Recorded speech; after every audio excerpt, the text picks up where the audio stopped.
Hey guys, I'm back again, but today I'm cooking. I'm making my own Toston burger. The description has the recipe that I used and extra information, so please be sure to check out the description below. I'm seasoning my burger to taste, so I am adding minced garlic as well as a double seasoning, not too much because it's already got enough salt, and also a beat egg to help bind everything together. Please be sure to wash your hands before and after handling any kind of raw meat. This is to prevent cross-contamination and foodborne illnesses. Now we're gonna mix everything together, make sure everything is evenly distributed. I added just a touch of mojo to add flavor.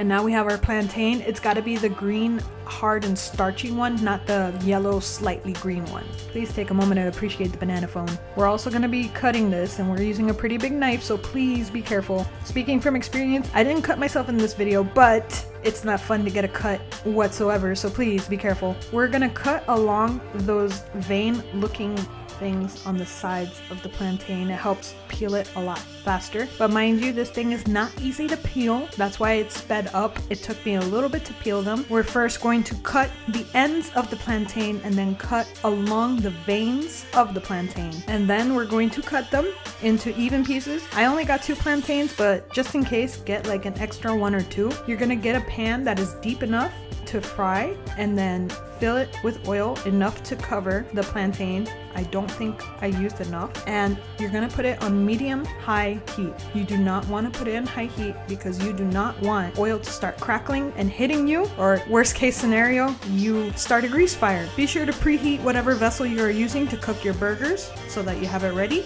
Your tostones are twice fried, so you fry them whole and then you squish them and then you fry them again. Let your burger patties cook. Don't squish them. Don't squish them. You'll let all the juices out. You want them all locked inside. You want to pace yourself so that you can cook your toston patties and your burger patties simultaneously so that everything is hot and fresh once you're done. I sprinkled a double seasoning on the paper towel that I used to drain my tostones once they were done so that I could have the seasoning bind to it at the bottom.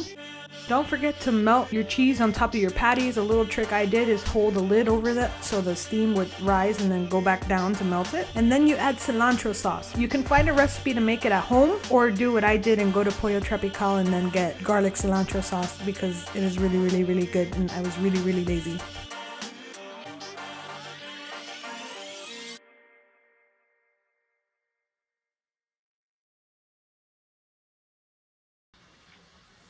I would say this was a success.